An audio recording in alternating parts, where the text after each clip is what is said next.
Bien, muy buenas tardes, espero que ahí me puedan escuchar bastante bien. Vamos a continuar el día de hoy con nuestras sesiones, ¿cierto?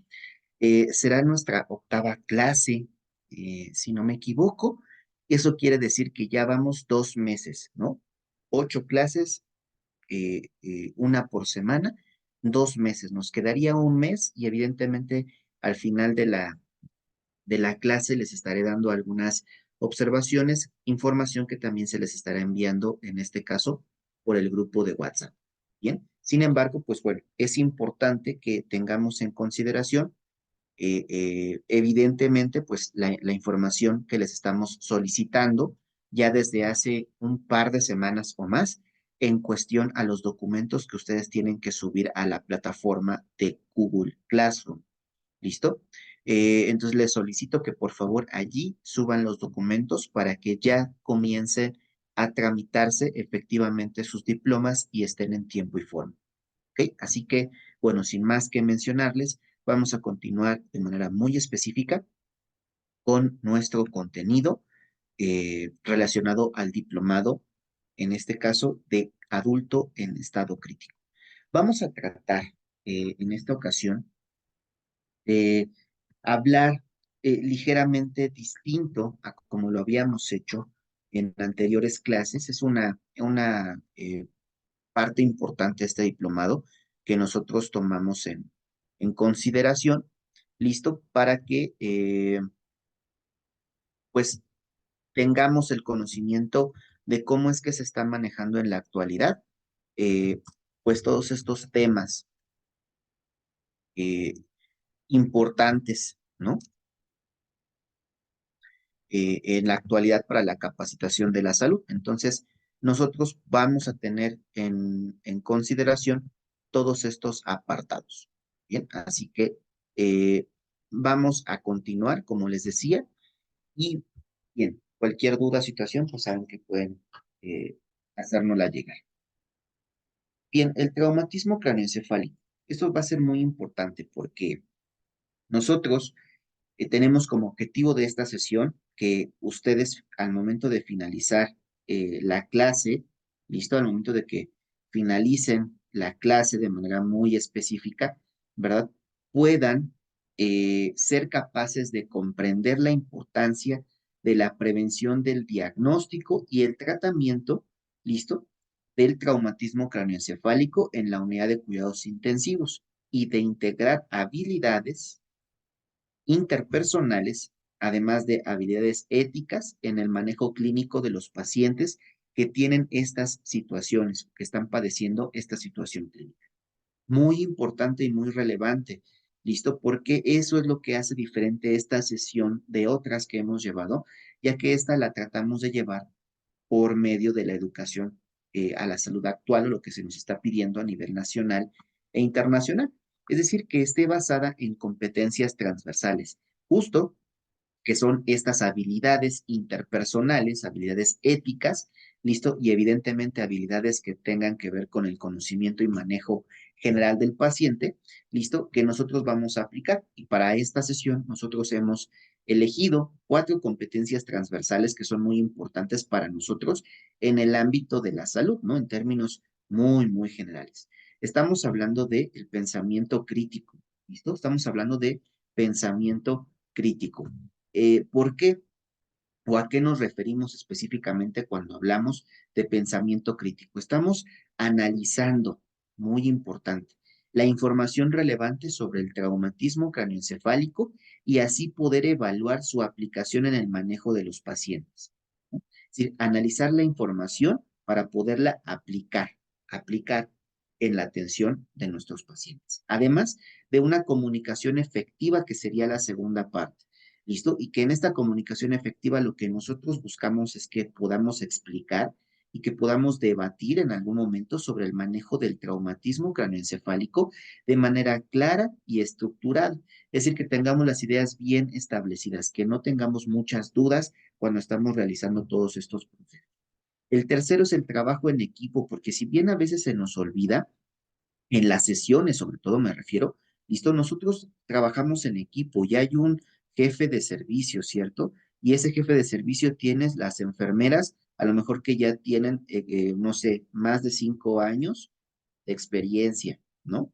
Pero también tiene a las que tienen posgrado y también está con él las que tienen a lo mejor post técnico, ¿no? Pero además también tiene enfermeras generales.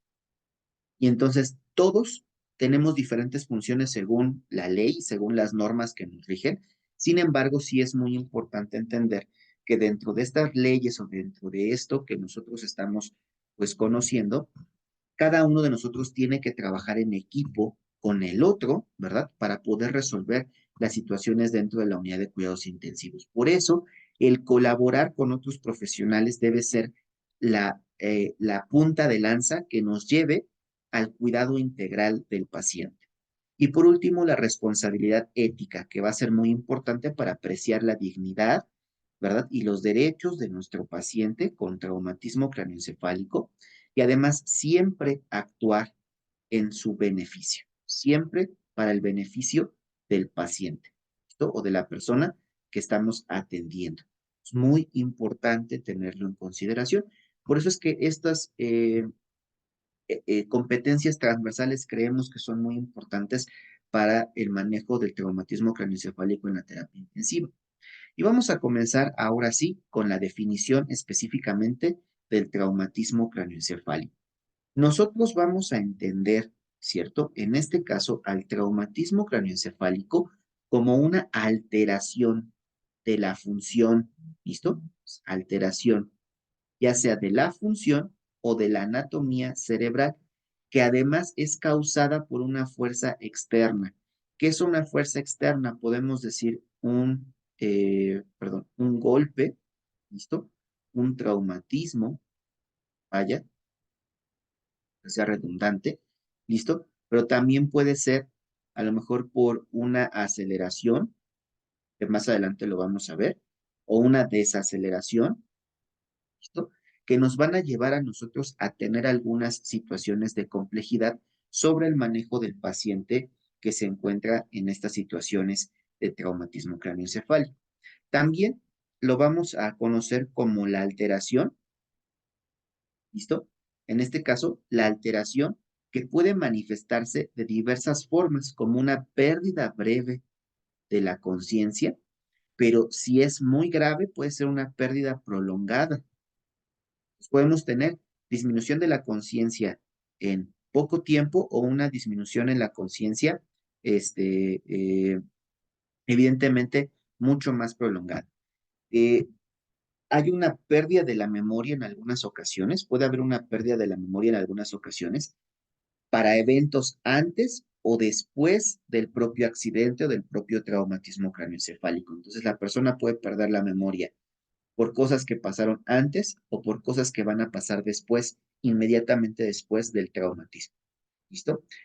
Debe o puede tener, en este caso, la persona deterioro cognitivo o neurológico, que se vea reflejado, ¿no? Por ejemplo, en un déficit motor o en unas alteraciones, en el caso específicamente del habla, ¿no? Muchas veces el paciente no puede hablar específicamente, ¿listo? Y evidentemente las alteraciones del estado mental, que estamos hablando de que puede estar letárgico, ¿verdad? Puede estar somnoliento, puede tener confusión, puede tener agitación, ¿cierto? O puede estar lo más grave que sería en estado de coma, ¿cierto?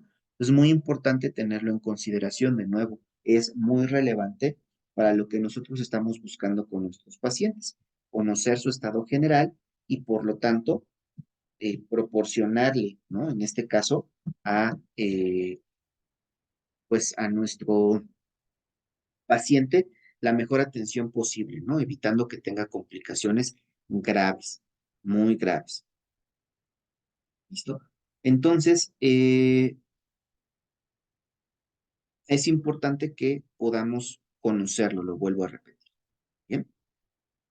Bien, vamos a borrar mis rayones para continuar con la siguiente diapositiva. Vamos a platicar ahora un poco de la clasificación del traumatismo craneoencefálico. Y dentro de la clasificación, en realidad hay diferentes clasificaciones del traumatismo craneoencefálico, ¿no? En este caso, nosotros vamos a hablar, ¿verdad? De manera muy específica en esta diapositiva de la clasificación según la severidad de este traumatismo craneoencefálico. Es decir, nosotros estaremos hablando de un traumatismo craneoencefálico leve, de un traumatismo craneoencefálico moderado o de un traumatismo craneoencefálico grave. Depende de la situación en la que nos estemos encontrando. Bien, estamos diciendo que un traumatismo craneoencefálico es leve cuando es una conmoción cerebral. ¿Listo? La persona puede o no perder la conciencia, pero si lo hace, es por un periodo corto de tiempo. Entonces, una pérdida de conciencia por periodos cortos de tiempo. Los síntomas post-conmoción puede ser la cefalea o dolor de cabeza, ¿listo? Puede ser mareos, puede ser irritabilidad, ¿listo?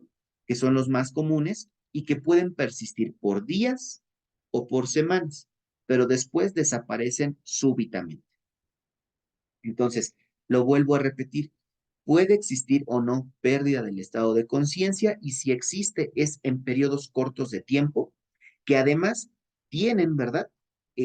Un acompañamiento a diferentes signos y síntomas como lo es la cefalea, el mareo y la irritabilidad, que además pueden durar 24 horas o pueden durar un par de semanas, pero que desaparecen súbitamente. ¿No? Eso es muy importante en cuanto al manejo específicamente del traumatismo craneoencefálico leve. Vamos a pasar con el traumatismo craneoencefálico moderado. Este nos dice que es una pérdida de la conciencia que dura de unos minutos hasta varias horas. Entonces, no es un periodo corto, ya comienza a ser un periodo relativamente prolongado de pérdida de la conciencia de esa persona. Puede haber signos físicos evidentes en imágenes médicas. Estamos hablando de que pudiéramos ver en una radiografía de cráneo, ¿no? Por ejemplo, ¿listo? Pudiéramos observar fracturas o pudiéramos observar fisuras, ¿listo? Y los síntomas postraumáticos son más pronunciados y pueden persistir por más tiempo. ¿No? Entonces, son los mismos signos y síntomas, cefalea, mareo e irritabilidad, pero van a persistir por más tiempo, es decir, más de lo que usualmente lo hacen con el traumatismo craneoencefálico leve, y además van a ser más pronunciados, más severos, ¿no? Estamos hablando de severidad. Entonces, van a ser más severos, más evidentes, y eso nos va a poder permitir identificarlos en tiempo y forma, ¿vale? Y por último, estamos hablando del traumatismo craneoencefálico grave. Este nos dice que son lesiones cerebrales graves, vaya, su nombre es clave, ¿no? Y resultan de un estado prolongado de inconsciencia o coma. Aquí, evidentemente, podemos ver radiografías o podemos tener heridas visibles, ¿cierto? Que es en la gran mayoría de los casos. ¿Qué tipo de heridas? Pues evidentemente podemos tener sangrados, ¿no? Podemos tener eh, equimosis severas, podemos tener hematomas, ¿bien? Que estén presentes en la persona, acompañados específicamente de la inconsciencia o un estado de coma. ¿Qué es una inconsciencia? Estamos hablando de letargia, estamos hablando de obnubilación, ¿bien? Estamos hablando también a lo mejor de un estado, pues prácticamente comatoso, ¿no? Como bien lo mencionamos. Entonces, bien relevante tener todo esto en consideración. De acuerdo a la primera clasificación, es por la severidad y que usualmente es la que más conocemos nosotros, ¿no? Clasificamos usualmente al traumatismo craneoencefálico de acuerdo a la severidad que éste presenta con nuestros pacientes. Sin embargo, no es la única. La siguiente es según el tipo de lesión y nos dice que según el tipo de lesión se clasifica en dos de manera muy específica. Es la cerrada y la penetrante. ¿Qué quiere decir esto? Que el traumatismo cerrado es aquel en donde no hay una eh, lesión evidente en el cráneo, es decir, el cráneo permanece intacto. Sin embargo, el movimiento violento de la cabeza, el cuello, ¿listo? Es el que está generando el daño cerebral, ¿listo? Eso es muy importante, lo vuelvo a repetir. Traumatismo craneoencefálico cerrado es aquel en el que no hay una lesión en el cráneo, este está intacto, pero por el movimiento brusco y violento que sufrió la persona, el cerebro se dañó, se lesionó, se golpeó y está inflamado. ¿Listo? Eso es muy importante. En cambio, el penetrante, pues evidentemente es lo contrario, ¿no? Aquí el cráneo es fracturado o penetrado.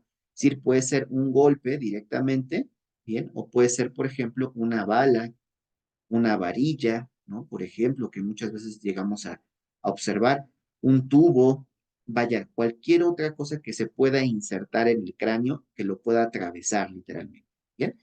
Entonces, es muy importante que lo tengamos en consideración. Por ejemplo, aquí yo te doy tres imágenes de manera muy específica de traumatismos craneoencefálicos penetrantes, ¿no? Aquí está la herida, ¿listo? Y evidentemente aquí hasta colocaron un catéter para la medición, ¿no? En este caso de la presión intracraneal. Es muy importante tener todo esto en consideración. La siguiente clasificación es de acuerdo al mecanismo de lesión. Esto es relativamente parecido a lo anterior. Sin embargo, aquí hablamos de un traumatismo craneoencefálico contuso, de un traumatismo craneoencefálico penetrante o de un traumatismo craneoencefálico por aceleración-desaceleración, que también son muy relevantes. Esto es muy importante. ¿Por qué? Porque el traumatismo craneoencefálico contuso es causado por un impacto directo. Esto es muy importante, impacto directo, que no perfora el cráneo pero causa daño, perdón, en el cerebro. Entonces, ¿qué puede ser? Un jugador de fútbol americano, ¿no? De esos que vemos de la NFL que viene y va a atacar a otro y chocan sus cabezas y a pesar de tener, en este caso, el casco, pues evidentemente hay un movimiento brusco interno, ¿no? En la cavidad craneal y eso le está generando a la persona los datos clínicos, ¿no? Penetrante, volvemos a lo mismo, ¿no? Algo que va a perforar el cráneo, como una bala, una varilla, un tubo, etcétera, etcétera. ¿Listo? Y evidentemente entra al tejido cerebral, lo cual pudiera ser un poco más grave. ¿Listo? Y el de aceleración, desaceleración. Esto ocurre cuando la cabeza se mueve rápidamente y se detiene. Entonces, esto puede ser en un accidente automovilístico, ¿no? Vienen dos coches, uno se trata de frenar, el otro lo impacta y en el momento del impacto los dos tienen un movimiento brusco, demasiado rápido y con mucha violencia, digamos, y mucha fuerza, y eso genera que el cerebro vaya hacia adelante y hacia atrás de manera súbita, ¿listo? Y eso genera inflamación en estas zonas. Por lo tanto, a la persona se le pueden incluso generar desgarros en el tejido cerebral, que estos desgarros pueden ser severos y que causen hemorragias. ¿Listo? Y evidentemente aquí tendríamos que ir a una cirugía. ¿Bien? Entonces es muy importante tenerlo en consideración. Otra forma de clasificar los traumatismos craneoencefálicos. Y tenemos la última, si no me equivoco, la última que es la de localización. Bien, en este caso la clasificación por localización, estamos hablando de una situación o una lesión focal o una lesión difusa. Se refiere específicamente a la focal, es que es en una ubicación específica del cerebro. Un solo lugar es el que realmente se vio dañado. En el difuso es diferente porque el daño puede ser en zonas más amplias o incluso todo el cerebro. ¿Listo? Esto también de nuevo es muy interesante porque así también sabremos qué tan grave es y qué repercusiones pudiera llegar a presentar la persona. Por ejemplo, en esta imagen nos dice que aquí están las focales, que se refiere a, por ejemplo, los hematomas epidurales, los hematomas subdurales o los hematomas intracerebrales. Y aquí vemos en la imagen de este cerebrito los tres tipos de lesiones, ¿no? Las epidurales, las subdurales y los hematomas intracerebrales. ¿Listo? Que puede ser en un solo lugar. No necesariamente están presentes las tres como en la imagen, ¿no? La imagen nos representa en dónde sería cada uno, pero una sola de estas va a existir cuando es focal. ¿No? Sin embargo, cuando nosotros estamos hablando de que son difusas, estamos hablando, por ejemplo, del movimiento de aceleración-desaceleración, donde la lesión dijimos que podía ser el desgarro anterior y posterior, en la zona frontal y en la zona occipital. Además, puede ser por conmociones leves, por conmociones moderadas o por conmociones graves, es decir, TCE grave, TCE moderado, listo, usualmente viene acompañado de una lesión difusa. En cambio, cuando estamos hablando de situaciones que tienen que ver o están relacionadas con las hemorragias, que aquí dicen hematomas, ¿verdad? Pero pues en realidad es una hemorragia, es una acumulación. Entonces es importante que tengamos en cuenta que usualmente son focales. ¿Listo? De nuevo, entendiendo. Evidentemente el hematoma y demás, esta hemorragia no es considerado un evento vascular cerebral por sí solo, porque en realidad lo que lo está generando es el traumatismo, un golpe. ¿Listo? Que puede ser de nuevo contuso, que puede ser penetrante, que puede ser, etcétera, etcétera, de lo que ya platicamos. Bien, pero solamente dañó una zona en específico del cerebro. Entonces, era importante decirlo porque no sé si ya les había causado la confusión, pero de repente me escuché a mí mismo y dije, ¿sabes qué? No los vayas a confundir un poco, ¿vale?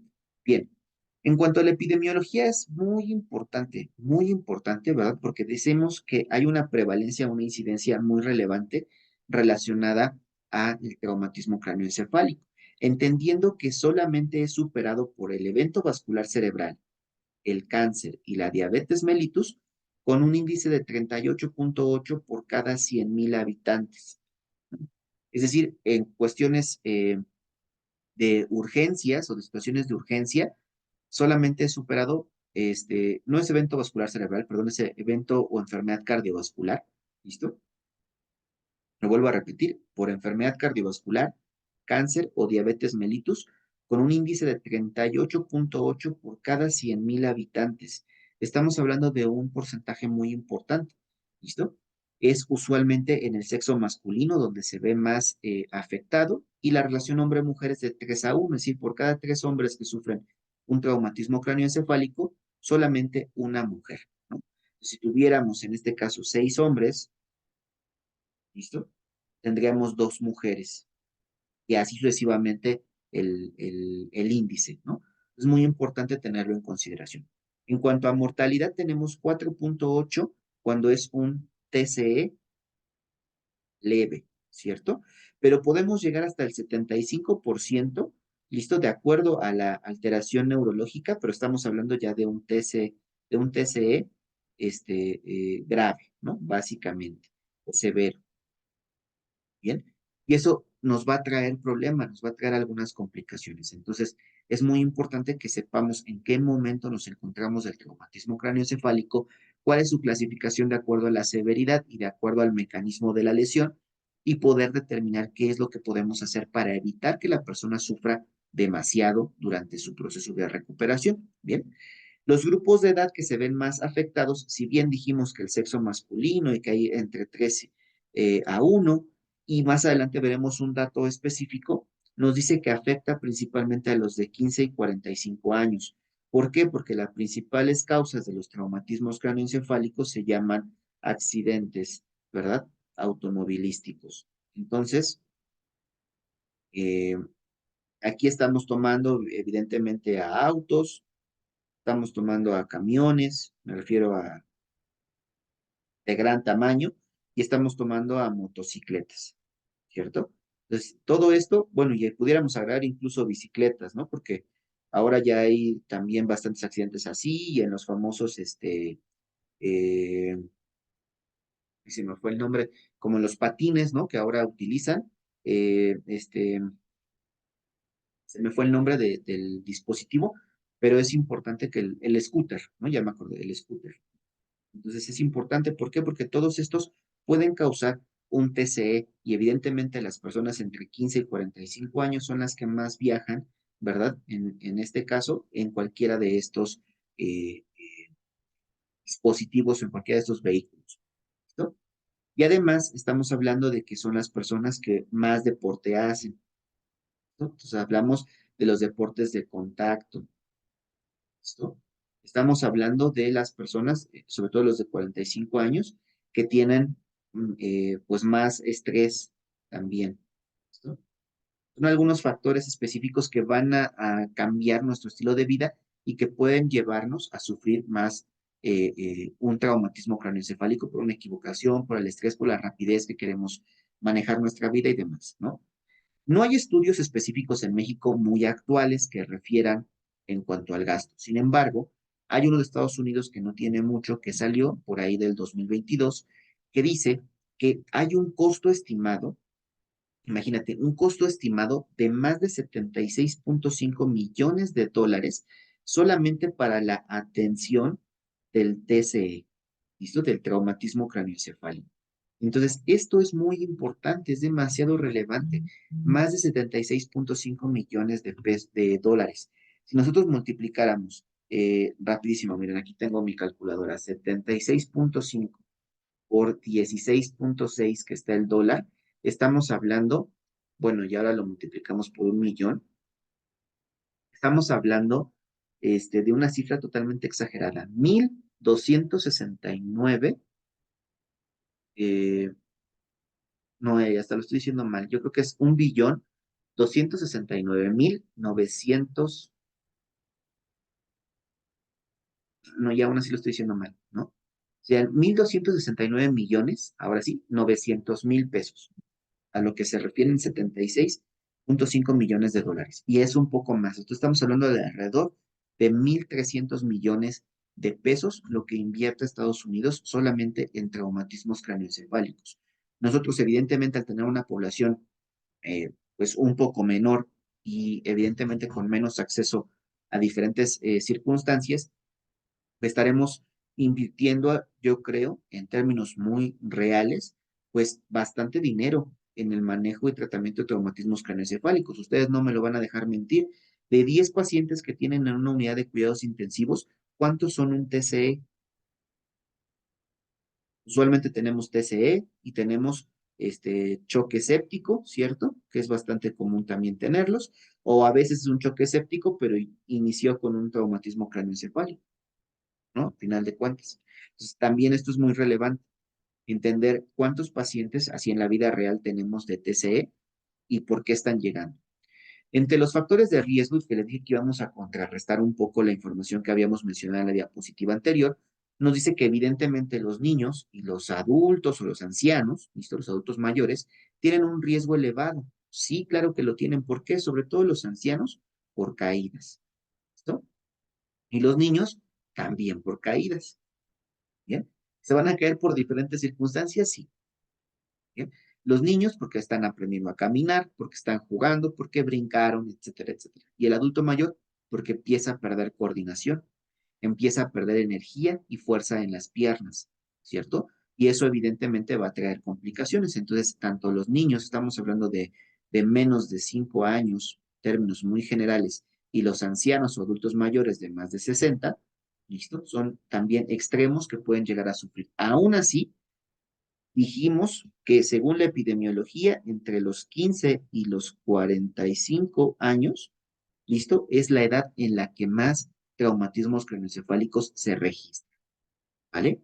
El género ya habíamos mencionado, aquí seguimos de acuerdo, los hombres, ¿no? Son los principales eh, eh, que tienen mayor riesgo de traumatismo craneoencefálico que las mujeres, sobre todo en actividades como la conducción, ¿no? Los accidentes automovilísticos, porque a pesar de que probablemente el índice de choque sea un poco más, eh, de alguna manera, con las mujeres, los más graves usualmente son por hombres, ¿no? Los accidentes automovilísticos graves, en donde realmente hay una alteración clínica de las personas, evidentemente vienen hombres en los accidentes. Y también ciertos deportes, estamos hablando, por ejemplo, de el taekwondo, ¿no? Estamos hablando del box, estamos hablando del fútbol americano, ¿no? Fútbol, como así le vamos a dejar. El fútbol, estamos hablando también, por ejemplo, de la lucha libre, el karate, rugby, ¿no? Por ejemplo, que ahorita vamos a ver una imagen, y algunos otros deportes de contacto muy específicos, ¿no? Entonces, también es importante tenerlo en consideración. En cuanto a la conducta de riesgo, evidentemente el consumo de alcohol es uno de los principales factores y después el de drogas. ¿Cuáles drogas? Pues estamos hablando de las metas, ¿verdad? Vamos a dejarlo así. Sabemos todos de a qué me refiero, ¿verdad? Las metanfetaminas, estamos hablando de la coca, ¿verdad? Estamos hablando de alguna de sus derivados, como las metanfetaminas, que también lo son, ¿listo? Pero que a final de cuentas son productos que van a alterar drásticamente la situación en cuanto al manejo neurológico que vamos a tener en ese momento, que va a ser muy poco, y pueden alterar obviamente nuestros reflejos, nuestras respuestas. ¿Listo? Entonces también es importante tenerlo en consideración. Evidentemente, la coordinación y el juicio van a ser los principales afectados en estas, bajo la influencia de cualquiera de estas sustancias. También vamos a considerar las enfermedades preexistentes, como cuáles, como aquellas personas que tengan trastornos del equilibrio. Estamos hablando, por ejemplo, de las que tienen vértigo, el vértigo sea este, bastante severo, o condiciones neuromusculares que puedan tener riesgo elevado de caídas, por lo tanto, de traumatismo craneoencefálico, y aquí estamos hablando específicamente de crisis convulsivas, ¿verdad? O en cuestiones demasiado patológicas de epilepsia. Recuerda, no es lo mismo una crisis convulsiva a una epilepsia. La crisis convulsiva puede ser por una alteración neurológica extremada, ¿listo? En ese momento, ya sea por un golpe, ya sea por una luz demasiado fuerte, eh, una alteración, una respuesta al estrés, etcétera. Y en cambio, la epilepsia puede ser incluso hasta en reposo, ¿no? La persona puede estar en reposo y puede comenzar con una convulsión, que en este caso está dañando cada vez que aparece, pues, el tejido cerebral, ¿no? En este caso, eso es la epilepsia. Entonces, mucho ojo también con eso, ¿no? Diferenciar. Y evidentemente las condiciones ambientales. Estamos hablando de vivir en áreas con carreteras, aceras en mal estado, falta de iluminación adecuada, condiciones climáticas extremas que van a aumentar evidentemente el riesgo del traumatismo craneoencefálico. Y aquí les pongo unas imágenes, ¿no?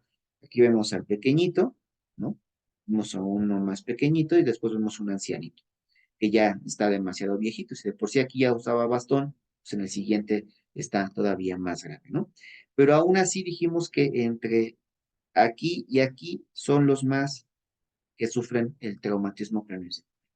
Aquí les pongo una acera en mal estado, una carretera en mal estado, ¿listo? Que esto a lo mejor cuando llueve, como no se ve iluminación tampoco que habíamos mencionado aquí, pues no se alcanza a visualizar si es agua o está bien, ¿no? Y el hecho de pasar por estos baches y estos hoyos y demás nos puede condicionar un traumatismo.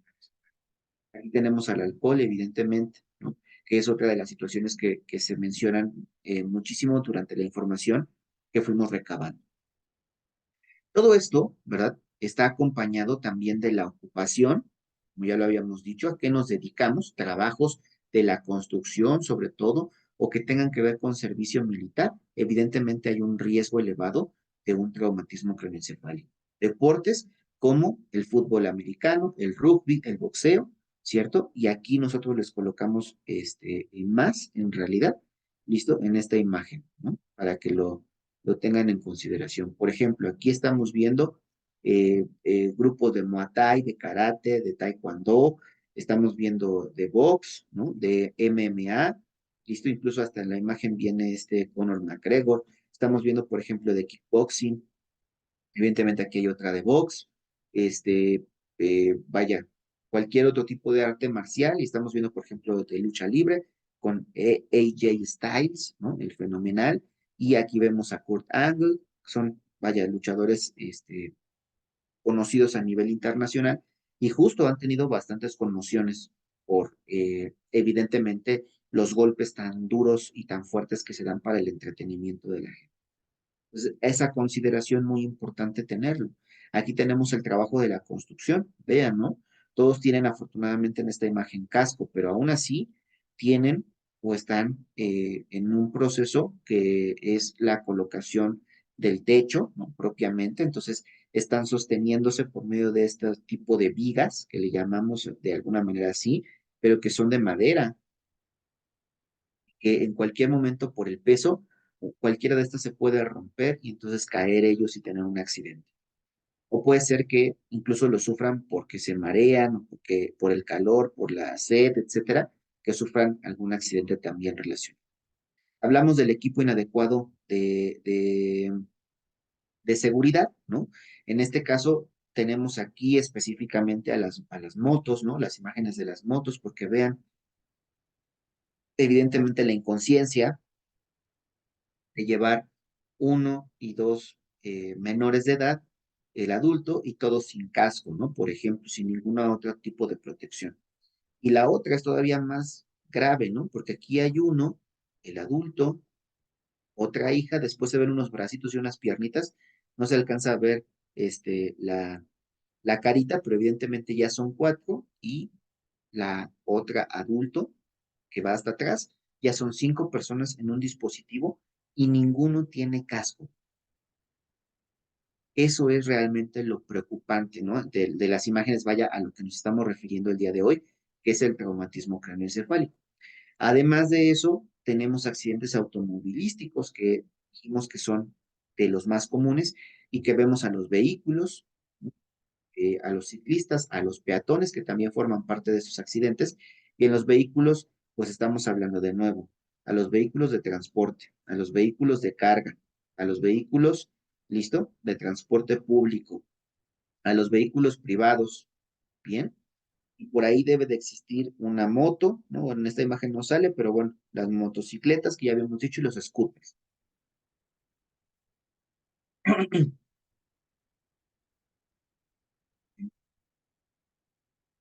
Bien, eh, entonces es importante tener en cuenta todos estos factores de riesgo.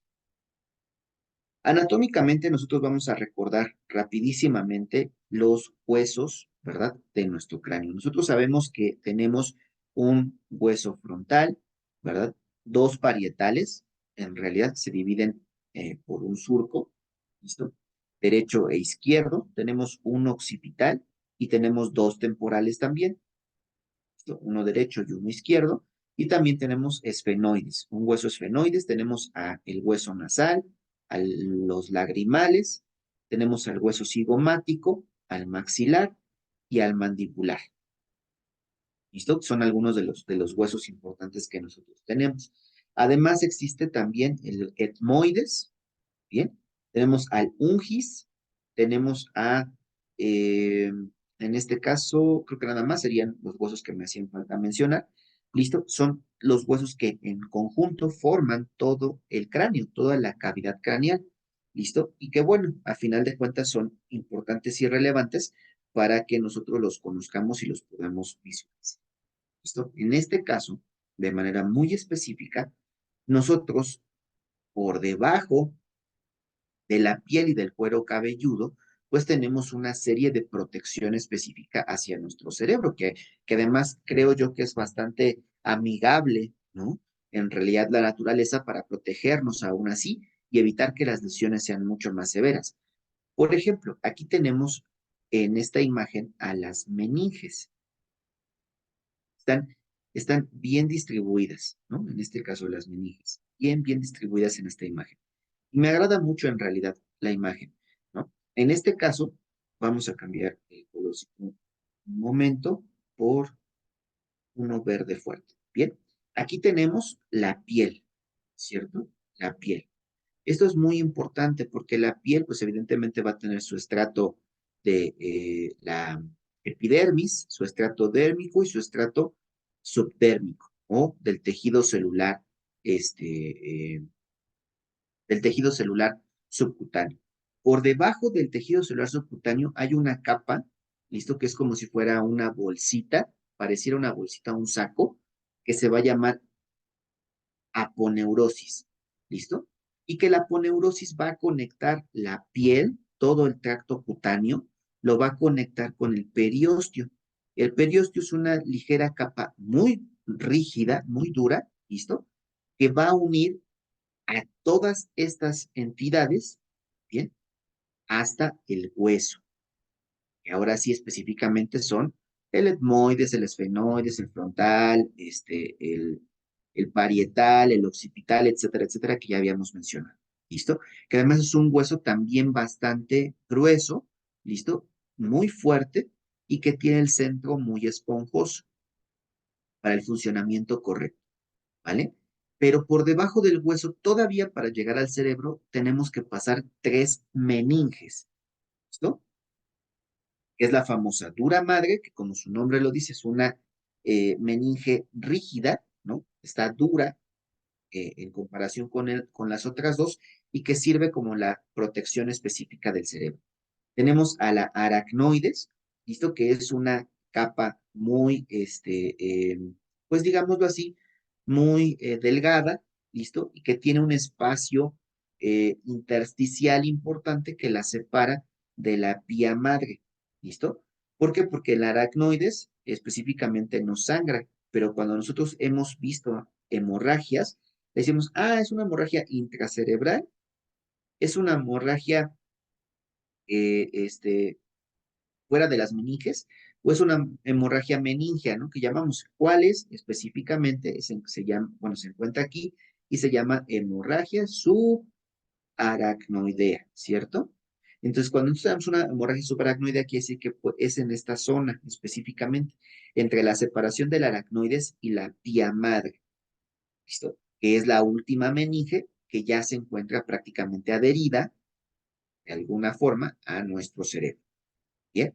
Y que éstas le van a dar la protección específica a la masa cerebral para evitar que tenga pérdidas o alteración. Por eso cuando hay una lesión o un accidente o un traumatismo craneoencefálico que nos lleva a una exposición de masa cerebral, evidentemente el traumatismo fue muy fuerte y pues la persona está padeciendo demasiado. En este caso, vemos aquí también una imagen, no es real, ¿no? Sino es una simulación, pero aquí vemos pues la piel de la persona, ¿listo? Con todo el estrato correspondiente. Luego no se alcanza a ver vello como tal, como en la imagen dibujada, pero bueno, la piel con la epidermis, dermis, tejido celular subcutáneo. Después la siguiente capa que vemos directamente es el periósteo, ¿listo? El periósteo. Ese periósteo está acompañado en este caso de la aponeurosis, por eso se alcanza a visualizar así como corrugadito, ¿no? Como arrugadito en algunas partes. Posterior a eso vemos a nuestro hueso, ¿no? Literalmente este es nuestro hueso, que además también es más ancho, ¿no? En cuanto a los cortes que visualizamos, ¿listo? Que sería parte de nuestro hueso. Después nosotros estamos viendo específicamente, no, perdón, aquí sí me confundí. Es la piel, es la poneurosis, este es el periósteo, este de aquí ahora sí es el cráneo, porque vemos en el corte, seguimos la imagen, y si yo lo acerco de alguna manera, aquí vemos, ¿no? El hueso, y es este corte que vemos aquí, que es mucho más grueso que el resto de la cavidad, ¿no? Se ve mucho más rígido. Bueno, tenemos el hueso, después tenemos, en este caso, ahora sí, a la dura madre, ¿cierto? No vemos como tal al aracnoides de manera muy específica, pero pues se encontrará por debajo y después vemos esta como bolsita que está adherida hacia el cerebro, que es la pía madre específicamente, y vemos específicamente, por último, tejido cerebral, ¿no? Entonces, todo esto es lo que cubre nuestro cerebro. En realidad, pues es una capa bastante ancha, ¿no? Si ya medimos desde la piel hasta las meninges, pues es una capa demasiado ancha que protege nuestro cerebro, evidentemente, para evitar que tenga lesiones. Es importante que sepamos que no necesariamente, lo vuelvo a repetir, se tiene que lesionar el cráneo. El cerebro, por los movimientos o por la fuerza del golpe, puede llegar a lesionarse de manera interna. ¿Listo? Y además, recordando un poco de la anatomía, es la función de los ventrículos cerebrales, ¿no? Los ventrículos cerebrales específicamente son los ventrículos laterales, el acueducto cerebral, el cuarto ventrículo y el tercer ventrículo. Los ventrículos laterales serían el uno y 2 respectivamente, el tercer ventrículo sería el central y el cuarto ventrículo sería un poco más abajo, clínicamente hablando. En un corte sagital, digámoslo así, tenemos aquí a los ventrículos laterales, derecho e izquierdo, tenemos al cuarto ventrículo y tenemos al tercer ventrículo, que en este caso pues también sería una entrada doble, ¿no? Que sería esta parte que está aquí en medio, entraría, digamos, doble hacia el cerebro. Aquí, ¿qué viaja o qué no viaja por los ventrículos? Pues evidentemente el líquido que está constantemente transportándose entre el cerebro y la médula espinal, ¿no? El famoso líquido cerebral. Así que es importante porque se mantiene un equilibrio para que este cerebro no esté edematizado. Cuando nosotros tenemos un traumatismo craneoencefálico y hay una hemorragia y no se puede sostener, los ventrículos tienden a edematizarse. Y de ahí la importancia de que nos ayuden a controlar, ¿no? Pero hay veces que la hemorragia es demasiado grande o es demasiado externa y entonces la hemorragia está comprimiendo a uno de los ventrículos, lo cual también puede traer condiciones y complicaciones. Hablando específicamente de los signos y síntomas, el traumatismo craneoencefálico leve, dice comúnmente conocido como conmoción cerebral, va a tener síntomas físicos, síntomas cognitivos, síntomas emocionales y síntomas de sueño. Entonces, específicamente en los síntomas físicos va a tener cefalea, náuseas y vómitos, ¿no? Que ya habíamos platicado que era sí o sí va a tener estos datos clínicos. Puede tener fatiga o somnolencia. Puede tener trastornos del equilibrio, mareos, visión borrosa, ¿no? Zumbidos, que en su conjunto pues, es tinnitus. Y evidentemente esto puede ser los signos y síntomas que pueden perdurar poco tiempo o hasta un par de semanas. Bien. En cuanto a los síntomas cognitivos o mentales, la persona va a tener la sensación de estar aturdida, confundida, con problemas de concentración, con problemas de memoria o con la sensación de lentitud mental. Esto probablemente la persona no lo sienta como tal, pero si nosotros nos ponemos a platicar y a divertirnos y a reírnos con una persona con diferentes características y demás, vamos a ver que va a tener unos lapsus en donde se va a perder de lo que nosotros estábamos eh, viendo, ¿no? O lo que estábamos platicando y evidentemente esa persona no va a reaccionar de manera correcta. En cuanto a los síntomas emocionales, habíamos platicado que el más común era la irritabilidad, sin embargo puede tener cambios en el estado de ánimo de manera muy severa, depresión y ansiedad, ¿no? Depresión y ansiedad también es muy importante. Y en cuestiones de síntomas del sueño, pues evidentemente dormir más o menos de lo habitual, o una dificultad para conciliar el sueño, que también puede ser parte de lo que se presente de manera muy específica. Entonces es importante verlo, ¿vale? Síntomas del sueño,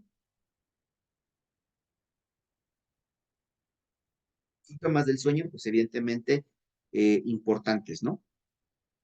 Para que podamos solucionarlos lo antes posible. En cuanto al TCE moderado y grave, realmente los signos y síntomas no es que sean diferentes entre sí, sino que evidentemente serán mucho más graves, ¿no? Y habrá algunos en específico que nos van a decir, este es un TCE grave. Entonces, en este caso, los síntomas se van a dividir principalmente en síntomas físicos y síntomas cognitivos o mentales.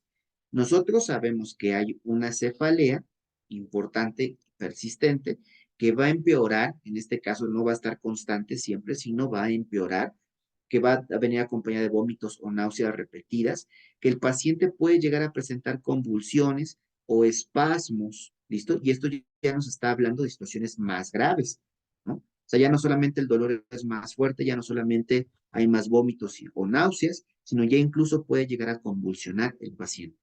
Puede llegar a tener dilatación de una o ambas pupilas. Aquí estamos hablando ya específicamente, ¿no? Dolor de cabeza, espasmos y convulsiones puede ser de un TCE moderado. Pero todo eso más una o ambas pupilas dilatadas, estamos hablando de un TCE grave o severo. ¿Listo? Puede ser que haya fluido claro que sale por la nariz o los oídos. TCE grave. ¿Listo? Debilidad o entumecimiento en dedos y extremidades o falta de coordinación puede ser en cualquiera de los dos, ¿no?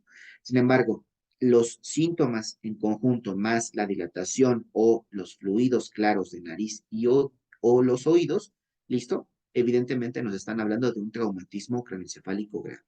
Y en cuestiones de los síntomas cognitivos o mentales, confusión profunda, agitación, comportamiento combativo, slurred speech, es decir, que tiene dificultad para hablar o pronunciar las palabras, ¿listo? Evidentemente serán de un traumatismo craneoencefálico moderado. Un traumatismo craneoencefálico severo, en este caso, es el trastorno de la conciencia. ¿Cuál trastorno de la conciencia? Específicamente el coma. Sería la parte más grave, pero aquí podemos meterle letargia, como ya habíamos platicado, podemos meterle obnubilación, ¿listo? Podemos meterle incluso somnolencia persistente, ¿listo? Que pudieran ser específicamente las alteraciones correctas. Sabemos que puede estar combativo, agitado y demás, y que claro que puede ser incluso también un TCE grave, pero será en el menor de los casos. ¿Por qué? Porque el cerebro va a estar tan inflamado que el paciente no va a poder actuar de manera correcta. Pues mucho ojo con eso, ¿no? Eso nos puede ayudar a determinar qué tan grave es la situación. La escala de coma de Glasgow es una escala que nos va a permitir poder evaluar, evidentemente, el estado de conciencia. Sin embargo, también puede darnos datos muy específicos acerca de qué tan grave es la situación clínica del paciente que está padeciendo, este, eh, ¿no? Pues el traumatismo craneoencefálico. En este caso, nosotros tenemos que valorar la respuesta ocular, la verbal y la motora, pero nos dice esta escalita que me gustó mucho para podérselas compartir, y vamos a acercar un poco, listo, que la respuesta ocular, pues la vamos a valorar con 4 puntos, como ya nosotros conocemos, pero vamos a decir, es espontánea, ¿cierto? Si abre los ojos antes de cualquier estímulo. Es al sonido, si nosotros le tenemos que decir su nombre o le tenemos que preguntar algo para que el paciente tenga esta reacción, ¿no? Entonces aquí viene un ejemplo y dice, se encuentra bien, y entonces el paciente abre los ojos y no necesariamente va a voltear a ver, pero va a abrir los ojos. Ya con eso es más que suficiente. Si nosotros llegamos, no abre los ojos, le hablamos, no abre los ojos, y los abre después de una digitopresión o de una estimulación este, de algún miembro, por ejemplo, aquí nos dice el estímulo en la punta del dedo, ¿con qué? Con un lápiz, con una lámpara, con una pluma, un lapicero, etcétera, que nos permita poder estimular adecuadamente con menos de 10 segundos, porque en realidad es así, menos de 10 segundos, entonces le daremos 2 puntos de calificación en Glasgow. Pero si a pesar de que ya hicimos todo eso, el paciente no abre los ojos, entonces tiene ninguna reacción, equivale a 1 punto, ¿listo? Y tendremos que especificarlo así. Y dado caso que no sea valorable, ¿listo? Porque a lo mejor dice cerrados por un factor a nivel local, a lo mejor hay una infección en los ojos, o a lo mejor hay algún otro problema, pero eso es en otras enfermedades, pues evidentemente será no valorable y nos tendremos que saltar la puntuación. Bien, listo. Bueno, después viene en esta misma escalita la parte verbal y nos dice que en la parte verbal tenemos que valorar del 1 hasta el 5, ¿no? En este caso es conforme más calificación tenga, mejor estado clínico tiene el paciente. En la respuesta verbal, nosotros vamos a valorar con 5 puntos a la persona que se encuentre orientada. ¿Qué quiere decir? Que da correctamente su nombre, lugar y fecha de nacimiento, ¿no? O nombre, lugar y la fecha del día de hoy. Y así podemos decir que el paciente está orientado en tiempo, lugar, eh, más bien en tiempo, espacio, ¿cierto? Y persona, ¿listo? Es la terminología correcta, tiempo, espacio y persona. Y entonces con eso es más que suficiente, tiene 5 puntos.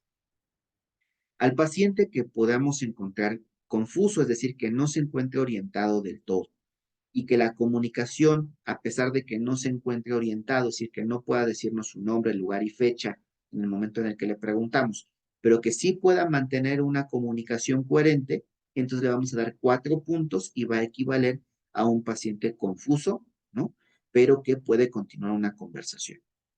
Al paciente que solamente diga palabras, pero que sean inapropiadas, que sean incoherentes para lo que estamos platicando, pero que pueda seguir hablando, pues le vamos a dar 3 puntos, porque en este caso, pues bueno, al menos puede continuar con la acción de hablar, aunque no sea coherente lo que nos está comentando.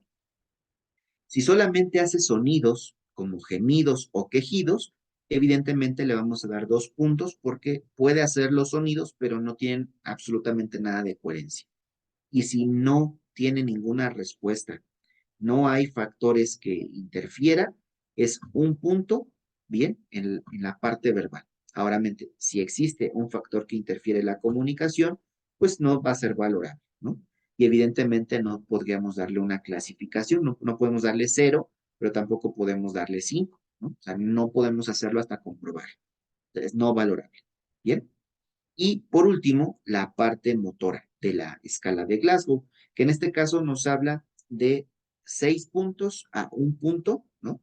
Entre mayor calificación, mejor resultado.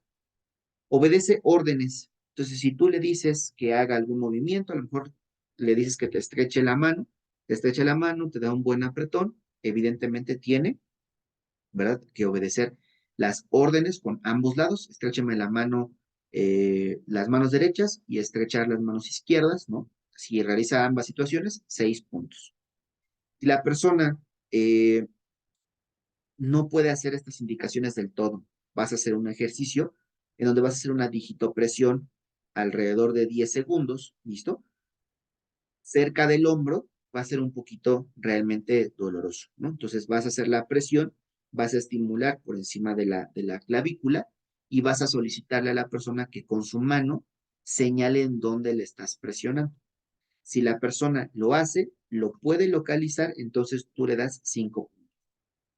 Si la persona con la misma situación le haces la misma técnica, la digitopresión de menos de 10 segundos, fuerte, y le pides ahora que localice el lugar donde le hicimos la digitopresión y la persona no sube o no identifica específicamente el sitio, sino nada más el lado, ya sea derecho o izquierdo, donde hiciste la digitopresión, pues entonces tiene una flexión normal. Sin embargo, ¿listo? Sin embargo, no está localizando el sitio específico, por lo tanto le vamos a dar 4 puntos, ¿vale? Ya después, si la persona llega a tener una flexión anormal, es decir, dobla el brazo sobre el codo con características anormales, como estamos viendo en la imagen, ¿no? Se los dobla como hacia afuera, ¿listo? Eso ya nos habla de que la situación no está meramente bien establecida. Y por lo tanto, el paciente tiene algún problema con la parte de la flexión, ¿no? Podríamos decir que es una eh, eh, decorticación, ¿no? Prácticamente, y es evidentemente que el problema neurológico es severo. Si el paciente tuviera, bueno, le damos 3 puntos. Si el paciente tuviera, por el contrario, una extensión severa, ¿no? Ahora los brazos están hacia afuera, listo, y evidentemente no puede moverlos de manera correcta, pues le vamos a dar 2 puntos. Se encuentra en una fase que le llamamos descerebración, ¿bien? Aunque no necesariamente quiere decir que la situación esté perdida, el problema del paciente es demasiado severo. ¿Listo? Y en el caso de que no tuviera ninguna respuesta, pues evidentemente le vamos a dar 1 punto, ¿no? No hay descerebración ni decorticación, solamente el paciente está postrado, no puede moverse. 1 punto. Y en caso de que hubiera una parálisis previa en la persona por otras situaciones que no sean un traumatismo craneoencefálico o un evento vascular cerebral, evidentemente no es valorable para esta escala, ¿no? Entonces hay que tenerlo en consideración y todo esto bajo conocimiento específico.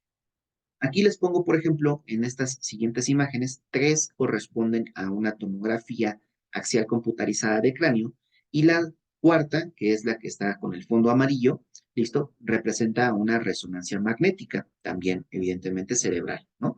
En este caso, nosotros estamos viendo imágenes muy importantes. Voy a cambiar mi color a un rojito, ¿no? Y quiero que veas la primera, la que tiene el fondo rosa. Bien, la que tiene el fondo rosa es muy importante o es bien relevante porque ve toda esa circunferencia blanca, está muy gruesa, muy ancha, ¿cierto? Muy, muy ancha. Si nosotros recordamos qué significa el color blanco en las imágenes, ¿listo? En las imágenes radiolúcidas, o que utilizan rayos X a final de cuentas, que al final de cuentas la tomografía está basada en eso, sabemos que cuando hay una cantidad grande, ¿no? En este caso de líquido, pues se ve de color blanco, ¿no? O sea, aquí hay mucho líquido, líquido, ¿bien? Eso es muy importante porque quiere decir que está, si hay mucho líquido, entonces hay un edema cerebral, ¿bien? Un edema cerebral, eso es muy importante.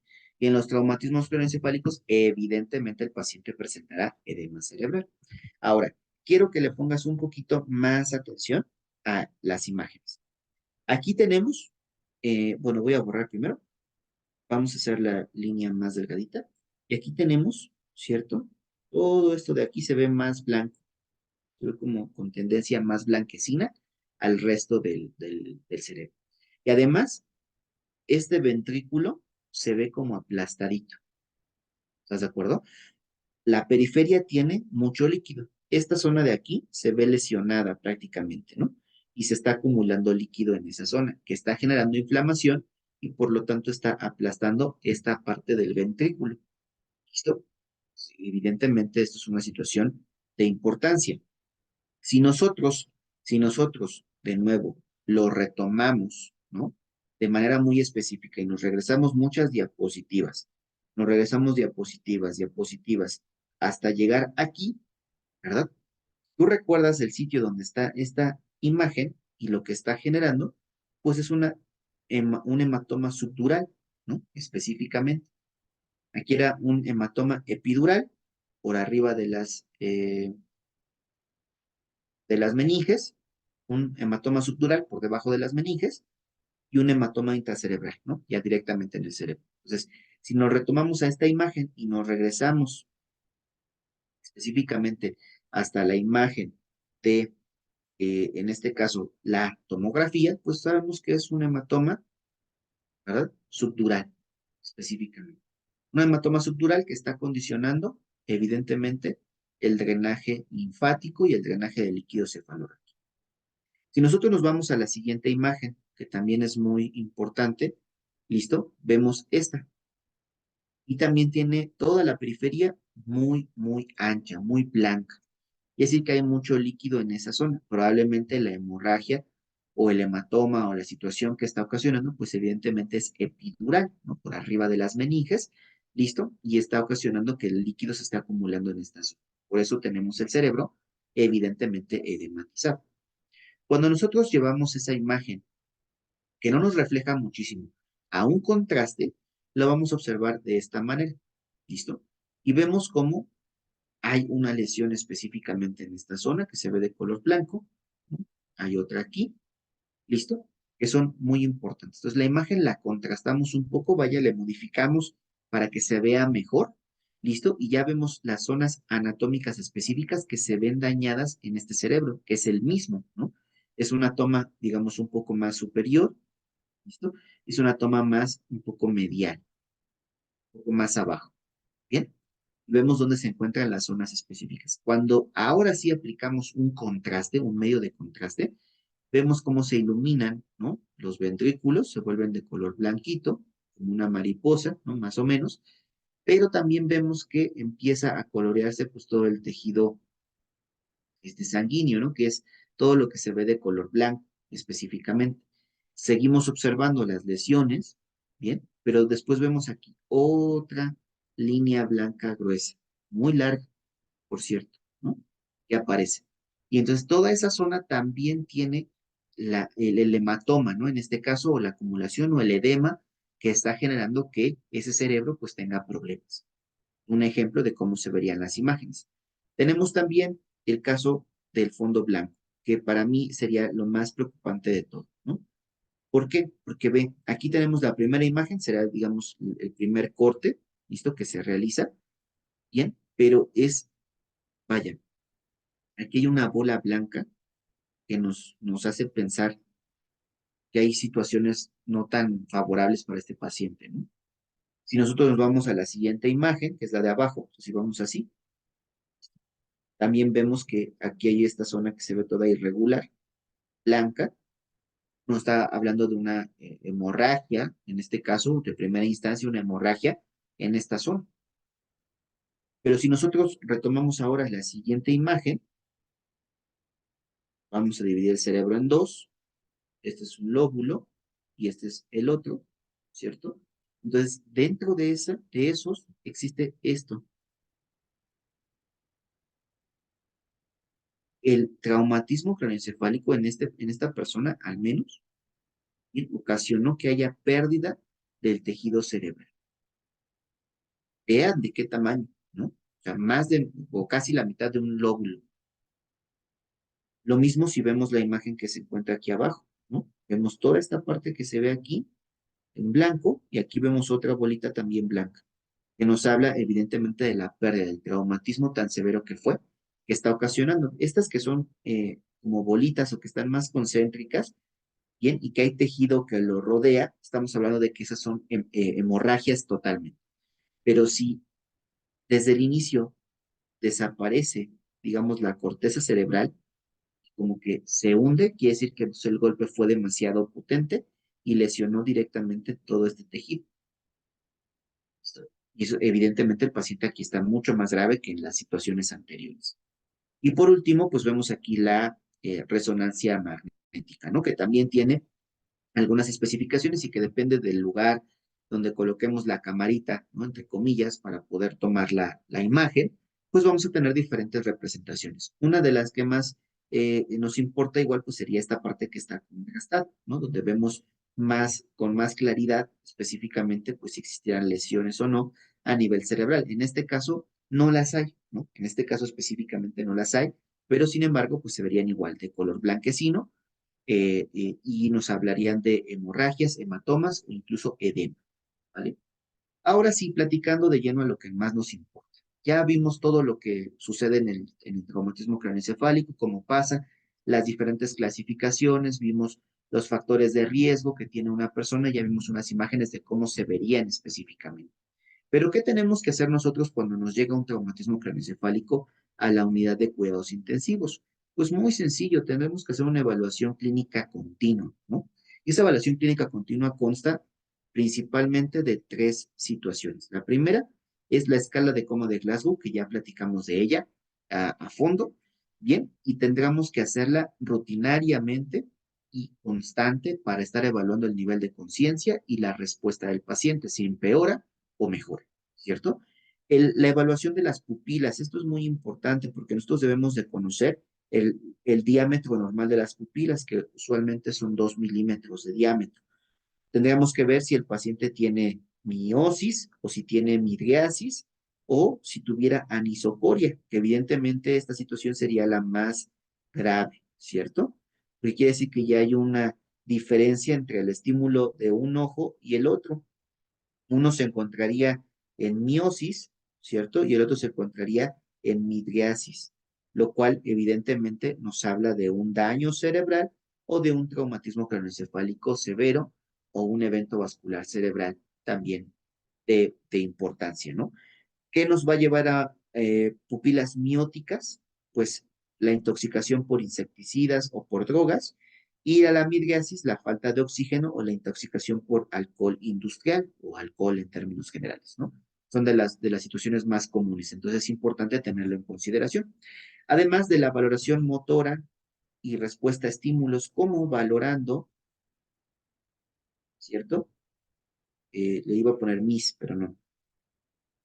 Bien, vamos a ponerle así. Pares craneales. Si yo recuerdo cómo valorar mis pares craneales, pues a lo mejor voy a valorar evidentemente el 1, el 2, el 3, el 5, el 10, ¿cierto? Voy a valorar evidentemente el 4, voy a valorar el 9, ¿listo? Los que se puedan valorar mucho más sencillo en el paciente, pues hay que hacerlo. ¿Por qué? Porque evidentemente esto nos va a ayudar y después la respuesta a estímulos, que van a ser básicamente los famosos reflejos. ¿Bien? Entonces, todo eso nosotros lo tenemos que hacer de manera constante en un paciente con TCE para ver cómo va evolucionando y qué tan bien se está llevando el tratamiento. Después de eso, tendremos que hacerle una monitorización neurológica, pero ya invasiva, ¿no? O sea, más allá de lo que hacemos constantemente con la clínica del paciente y con escalas convencionales, tendremos que monitorizar eh, de manera invasiva a nuestro paciente, o sería lo ideal. ¿Con qué? Pues con la presión intracraneal, ¿no? La famosa PIC, la presión intracraneal, que nos dice específicamente que mide la presión dentro del cráneo, ¿no? Una presión intracraneal elevada puede indicar edema cerebral, principalmente, puede indicar hemorragias, ¿listo? O algunas otras complicaciones que son las menos, ¿no? Las principales es edema cerebral y hemorragias. Los dispositivos para medir la presión intracraneana, en este caso, se introducen en el cerebro y se conectan con un sistema de monitorización. ¿En dónde idealmente van esos dispositivos? Pues como lo vemos en la imagen, van conectados idealmente hacia los ventrículos del cerebro. ¿Listo? Los ventrículos cerebrales.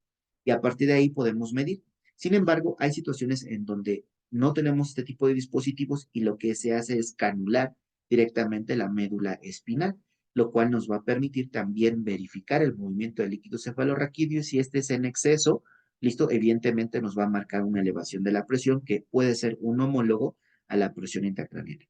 Bien, es para que lo tengamos en cuenta. Y esta infografía nos dice que hay mecanismos de control de la presión intracraneal, como por ejemplo los que tienen que ver con tres factores principales, que es el líquido cefalorraquídeo, la modificación en el espacio intracraneal y el flujo de sangre cerebral. Y si vamos a hablar específicamente, lo vamos a hacer de esta manera. ¿Listo? De aquí a acá y luego de aquí hacia abajo. Bien, ¿qué vamos a hacer nosotros específicamente al principio? Pues vigilar cómo se encuentra en los niveles de líquido cefalorraquídeo, porque si hay un defecto en la reabsorción, ¿quién nos reabsorbe? Los ventrículos. ¿Listo? Cerebrales. Es muy importante que lo tengamos en cuenta.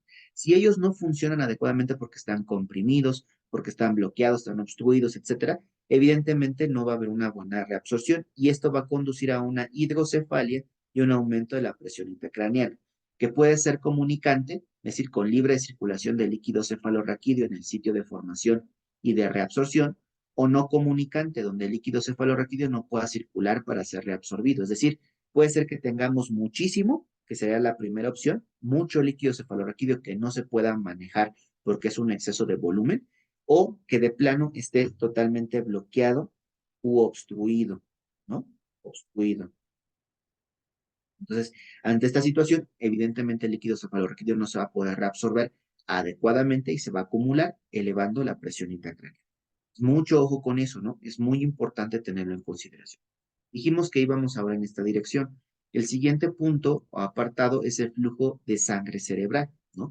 En este caso, el flujo de sangre cerebral va a depender del volumen de sangre cerebral, ¿listo? Que es muy importante. Este volumen contribuye de manera importante a las variaciones de la presión intracraneal, mientras que el volumen sanguíneo cerebral puede aumentar bien por aumento del flujo sanguíneo cerebral. ¿Qué va a determinar que aumente el flujo sanguíneo cerebral? La presión arterial y específicamente la presión de perfusión cerebral.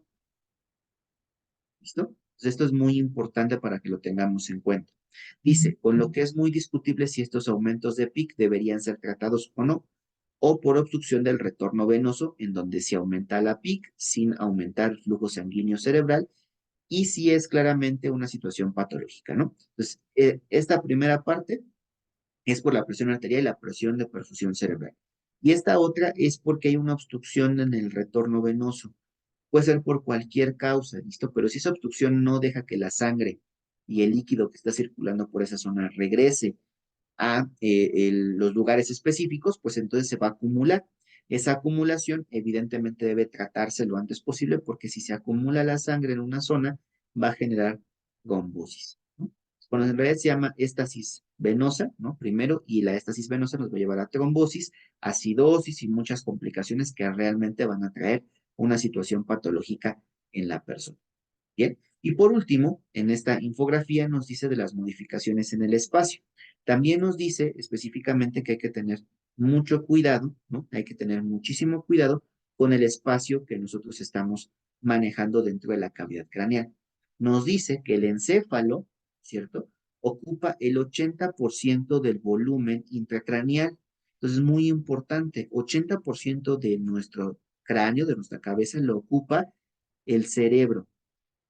¿Listo? Pero esto aumenta con el edema cerebral, es decir, cuando hay edema ocupamos más del 80%, lo cual también es complicado porque si en condiciones normales debemos ocupar alrededor de este 80%, al ocupar más, quiere decir que estamos comprimiendo de alguna manera la masa cerebral. ¿Listo? Entonces es muy importante tenerlo en consideración. El edema puede estar distribuido homogéneamente, es decir, por todo el cerebro, o puede ser heterogéneo, donde solamente hay edema a lo mejor en la zona frontal y en la zona occipital, como en el traumatismo craneoencefálico de movimientos, ¿no? En este caso, movimientos bruscos, que nos vamos hacia adelante y hacia atrás con ese movimiento que tuvimos, y evidentemente se lesiona la parte anterior y la parte posterior. Al momento de lesionarse se inflaman, se empieza a acumular líquido, ocurre edema en el lóbulo frontal y edema en el lóbulo occipital. ¿Listo? Entonces, eso puede ser un edema heterogéneo. Además, Estos producen gradientes de presión que produzcan los diferentes tipos de herniación.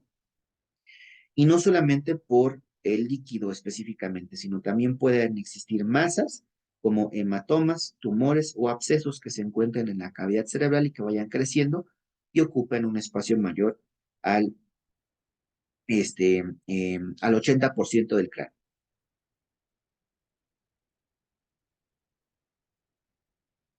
Como nos dice aquí la infografía, si crece demasiado rápido el hematoma, el tumor o el absceso, evidentemente los aumentos de la PIC serán más significativos.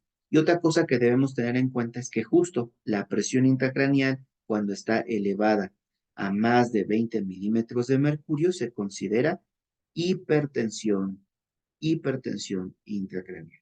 ¿Listo? Una presión intracraneal de más de 20 milímetros de mercurio es una hipertensión intracraneal en el adulto específicamente. Bien, pero es importante tenerlo en consideración. Ahora, nosotros además de estar midiendo la PIC por las necesidades correspondientes, también podemos hacer una medición complementaria por medio de la oximetría cerebral y así conocer que también se está perfundiendo el cerebro. Lo hacemos por medio de estos dispositivos que son unos electrodos que podemos colocar uno de cada lado, ¿no? Derecho e izquierdo, o podemos colocar uno central. Esto va a depender mucho del material disponible y evidentemente las necesidades del paciente. Listo, pero estos sensores nos van a ayudar a medir la saturación de oxígeno en el tejido cerebral, que debe ser alrededor, ¿verdad? De 65 milímetros de mercurio, que son los números que salen por aquí, ¿no? Ya vieron en la pantalla. Entonces es importante tenerlo en consideración. Además, va a proporcionar información sobre la perfusión y la oxigenación del tejido cerebral y nosotros vamos a estar informándonos continuamente de esto, porque este monitor evidentemente es continuo, ¿no? La valoración va a ser continua. En cuanto a la monitorización de la perfusión cerebral, ¿no? En este caso, nosotros lo podemos hacer mediante dos valores relevantes. El primero, en términos muy generales, pues es obtener la presión arterial media, ¿no? Y el segundo, la presión intracraneal. Cuando nosotros hacemos esta resta, la presión arterial media menos la presión intracraneana, tendremos la presión de perfusión cerebral estimada. Que esta presión de perfusión cerebral debería de ser, ¿verdad? Idealmente mayor a 70 milímetros de mercurio. ¿Listo? Eso es lo ideal de la presión de perfusión cerebral. ¿Para qué? Para que nosotros nos mantengamos pues con una adecuada oxigenación, ¿no? Y que lleguen adecuados nutrimentos, electrolitos, glucosa, etcétera, acompañados del oxígeno, que es con lo que funciona principalmente nuestro cerebro. Pero vamos a ver la infografía que también colocamos aquí, que es básicamente también muy relevante, y nos dice que, al igual que el anterior, que la hipertensión intracraniana se da a partir de más de 20 milímetros de mercurio de PIC, ¿no? Básicamente. Es una de las principales causas de muerte y discapacidad en los individuos con procesos neurológicos agudos. Entonces, entre más elevada tenga la presión intracraniana, más mortalidad va a tener el paciente. Bien, y los valores normales, habíamos dicho que de 10 a 15 en los adultos, habíamos dicho que de 3 a 7 en los niños y en los bebés de 1.5 a 6 milímetros de mercurio en todos los casos. Para que lo tengamos en consideración, ¿no? Los adultos, que es usualmente donde más lo vamos a encontrar, de 15 a 45 años, recuerda, pues debe ser de 10 a 15 milímetros de mercurio. La PIC, ¿listo? Es muy importante tenerlo en consideración. Ahora, nos dice que el cálculo, bueno, ya habíamos platicado, es la presión arterial media. Bueno, a mí me gusta decirle presión, recuerda que la, eh, ¿cómo se llama? Que la tensión pues se mide diferente, entonces para mí es presión arterial media menos la presión intracraniana es igual a la presión de perfusión cerebral. Bien, y debe ser mayor a 70 milímetros de mercurio, que ya lo habíamos mencionado, para evitar la isquemia en zonas que se puedan comprometer. Bien, evidentemente un aumento de la presión arterial, ¿verdad? Eh, va a tener algunas complicaciones, ¿no? Dice, la hipertensión craneal da lugar a isquemia del centro vasomotor, produciendo estimulación de las fibras vasoconstrictoras y aumento de la presión sistólica. Ese aumento de la presión sistólica evidentemente nos va a llevar a que haya una elevación en este caso de la presión de perfusión cerebral, pero no necesariamente tiene que ser beneficioso para la persona. Así que mucho ojo con esto, ¿no? Por ahí hay en cuestiones prácticas, dicen, no es que tenemos que mantener la presión arterial media en 90 milímetros de mercurio. No, no necesariamente, porque entonces lo que tú estás haciendo es mantener la peak en 20, ¿no? O cercanos a los 20, o 21, 22, y por eso necesitas elevar la presión arterial media, ¿no? Lo que necesitamos hacer es disminuir lo más que se pueda la presión intracraniana, ¿no? Redistribuyendo los líquidos, mejorando la situación clínica del paciente con antiinflamatorios, etcétera, con algunas otras situaciones, ¿listo?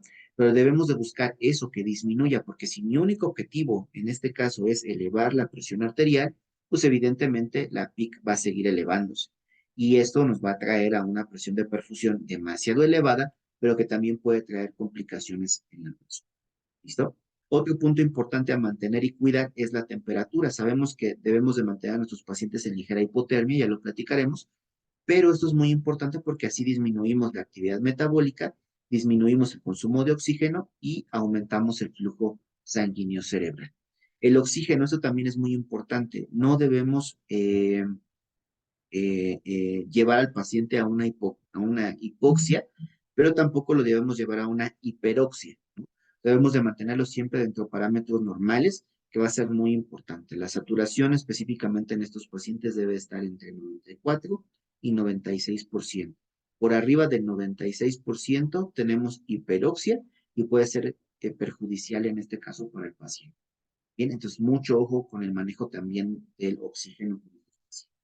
En cuanto a la frecuencia cardíaca, pues también el centro vasomotor estimulará las fibras simpáticas y por lo tanto puede haber un enlentecimiento de la frecuencia cardíaca, es decir, el paciente puede presentar bradicardias. ¿Listo? En algunos casos, no en todos, en algunos a lo mejor, no sé, sus cifras serán 80 latidos por minuto y a lo mejor después de la estimulación bajó a 65. No está en bradicardia, pero sí tuvo la repercusión.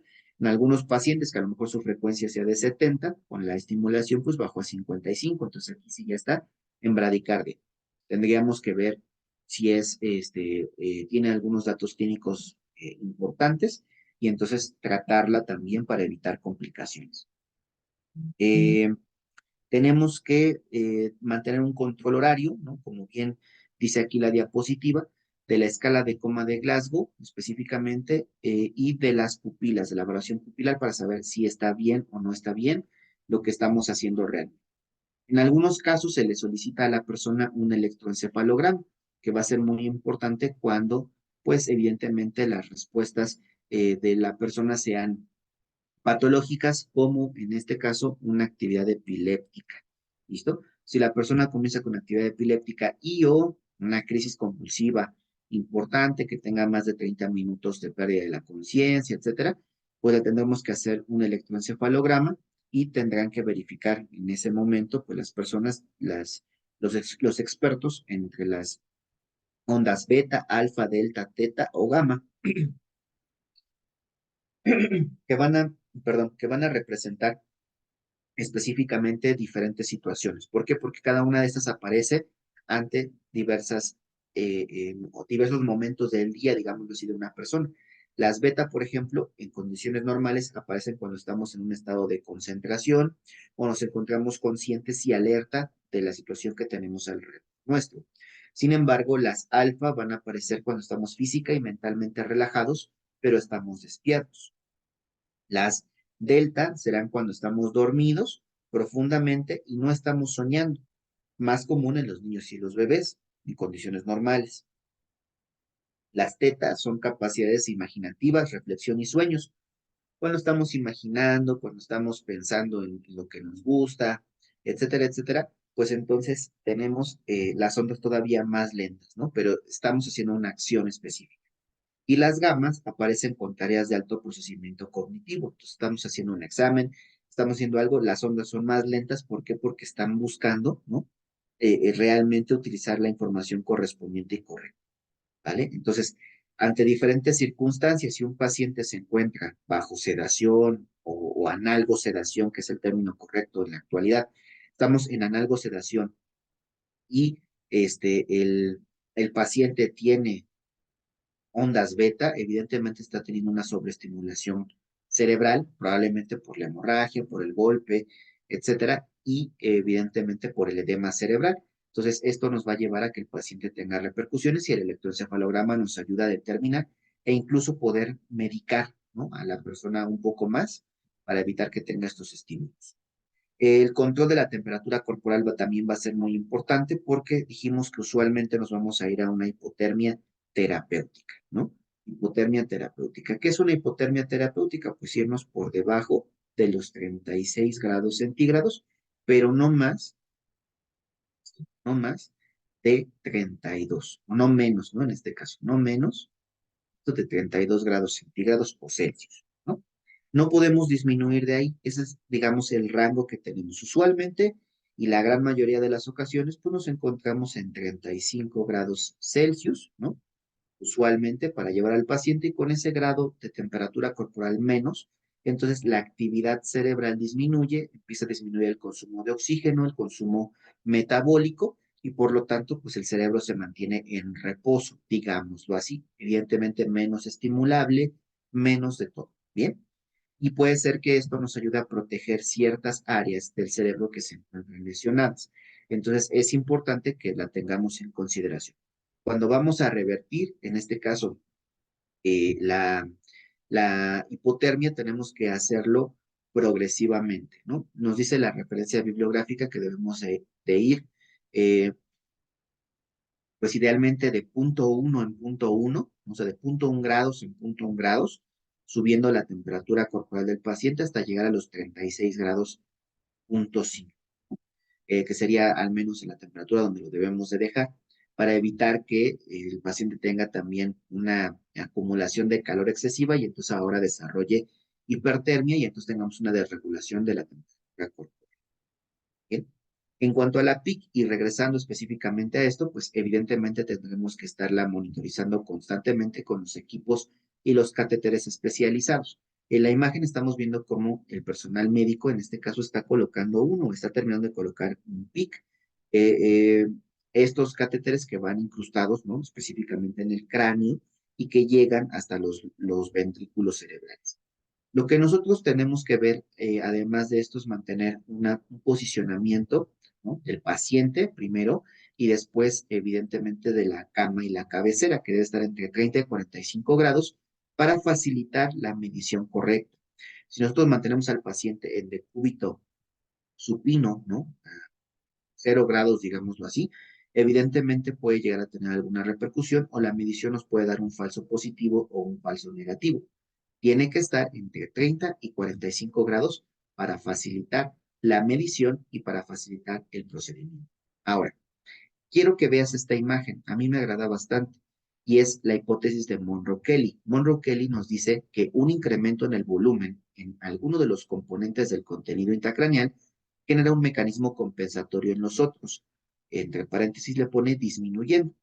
En este caso, para mantener una homeostasis o, como dice ahí, un mecanismo compensatorio. Bien. El problema es que si el mecanismo compensatorio se satura, entonces se puede generar el aumento de la presión intracraneal. Y nos ponen estas imágenes que para mí la verdad es que me gustaron muchísimo. El primero que es un estatus normal, ¿no?, con una presión intracraneana normal, ¿listo?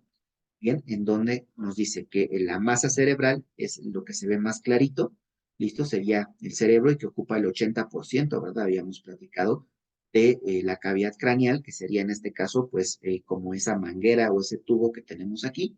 Eso es lo que ocupa el cerebro. Después, 10% restante lo ocupa la sangre, tanto la venosa como la arterial, ¿no? El volumen arterial y el volumen venoso. Y el 10% restante lo ocupa el líquido cefalorraquídeo, ¿cierto? Entonces, es muy importante de nuevo que lo tengamos en consideración. Esto en condiciones normales. Si nosotros llegáramos a tener una masa, un hematoma, un edema, ¿listo?, que aparezca, digamos, de la nada, vamos a tener una compensación importante. Ve cómo pasa esto, disminuye drásticamente el espacio del cerebro porque aparece la masa o el cuerpo extraño, ¿bien? Y entonces el líquido cefalorraquídeo aumenta y aumenta el volumen sanguíneo, tratando de compensar, ¿listo? Los fluidos y tratando de reabsorber lo más que se pueda para tratar de evitar. ¿Qué pasa? Que empiezan a verterse hacia lados, ¿no? Evidentemente congestionamos a las venas y en este caso congestionamos, ¿verdad? En este caso al tercer espacio, o al espacio intersticial, buscando evidentemente que el cerebro no esté comprimido, ¿listo? Y eso es una compensación normal. El problema es cuando el hematoma o el edema o la masa, etcétera, que aparece es demasiado grande.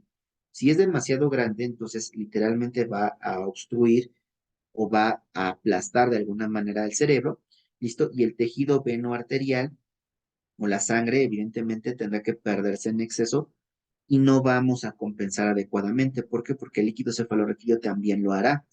¿Cómo lo hará? Pues por los ventrículos, ¿cierto? ¿Se acuerdan? Dijimos que si los ventrículos no pueden drenar adecuadamente porque no se puede reabsorber y no puede haber este proceso, va a aumentar la presión intracraneal. ¿Listo? Y esto nos va a traer evidentemente una descompensación y el paciente va a presentar todos los datos clínicos que habíamos platicado en la primera parte. Esto es lo que nos dice Monroe Kelly en su hipótesis y que de verdad pues tiene razón lo que pasa con los pacientes. Además, estos pacientes en muchas de las ocasiones van a depender de ventilación mecánica.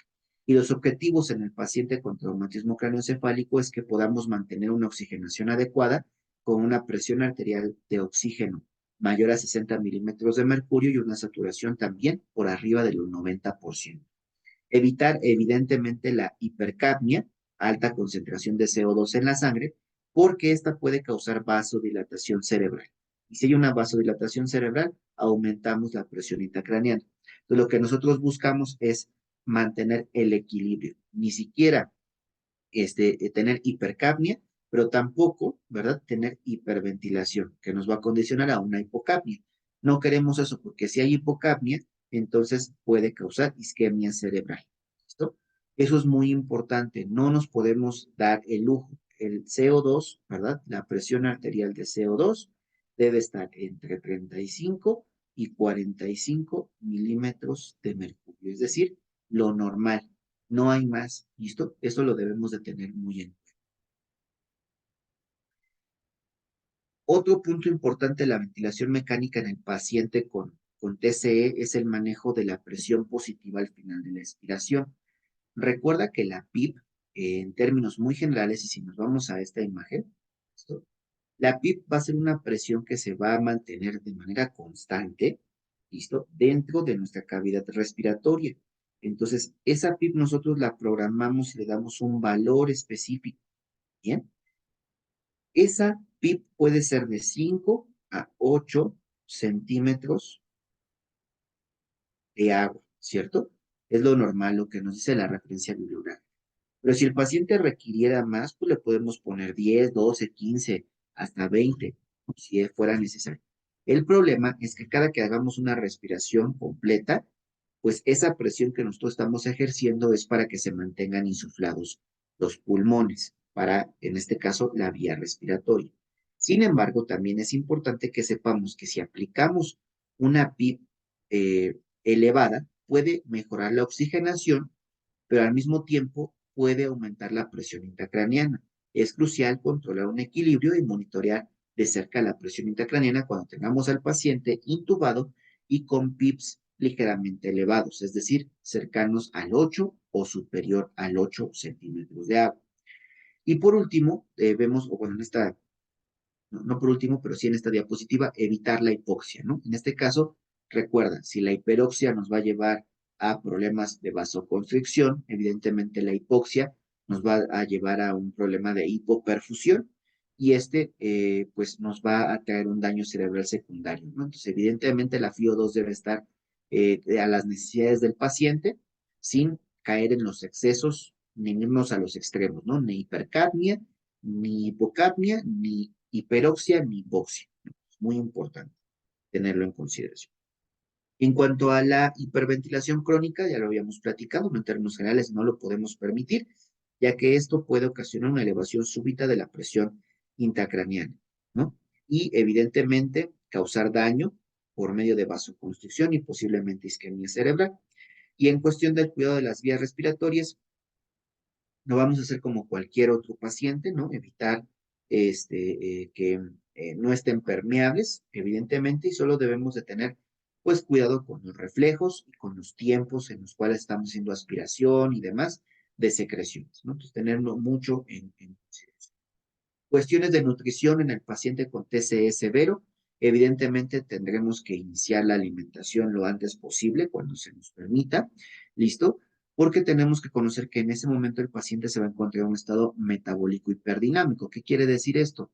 Que el paciente va a empezar a consumir muchas calorías, muchas proteínas corporales. Entonces debemos de iniciar la nutrición para tratar de suplir estos procesos. La administración de nutrientes específicos deben ser zinc, selenio, glutamina y antioxidantes. En eso se debe de basar su nutrición, ¿no? Más allá de que tenga proteínas, lípidos, carbohidratos, etcétera, debe tener este tipo de sustancias. La monitorización de los electrolitos debe ser fundamental. Recuerda que el sodio, ¿listo? El sodio es el principal electrolito que tiene que ver con el sistema nervioso central y tanto una elevación como una disminución del sodio nos van a traer problemas neurológicos. Entonces es muy importante que lo tengamos en consideración. Digo, es el más importante, el resto hay que tenerlo en cuenta, pero el sodio en específico siempre mantenerlo en parámetros normales. ¿Listo? Hay que hacer un control de la glucemia constantemente y evidentemente manejarla de la manera correcta, ¿no? No debe de pasar de, bueno, si es más de 180 miligramos sobre decilitro, se le debe de dar insulina, ¿cierto? Y idealmente, pues nosotros la debemos de mantener menos de 180. Si tenemos 175, nosotros no le ministramos absolutamente nada de hipoglucemia antes ni nada. En algún momento el paciente se recuperará y no va a haber ningún problema. ¿Listo? Pero tampoco debemos esperar, ¿verdad? Que tenga, o sea, tampoco debemos esperar que tenga menos un paciente neurológico, pues menos de 80 miligramos sobre decilitro de glucosa. Queremos que tenga, pues al menos una adecuada cantidad de glucosa que le permita, con la disminución de la perfusión o el control que estamos haciendo, pues que al menos se esté nutriendo adecuadamente ese cerebro. Mucho ojo con eso. Y la administración de líquidos, evidentemente debemos de evitar la sobrecarga de volumen, porque esa sobrecarga de volumen ocasionará un aumento del edema. ¿Listo? Y nos va a traer algunos problemitas. Entonces, mucho ojo con eso. Se prefiere de nuevo la nutrición enteral sobre la parenteral. Recuérdalo siempre, en todos los casos, salvo algunos que tengan que ver con vía digestiva o que se necesiten en conjunto, pero siempre en la actualidad debe ser primero la enteral y luego la parenteral. ¿Vale? Para que lo tengamos en consideración. Bien.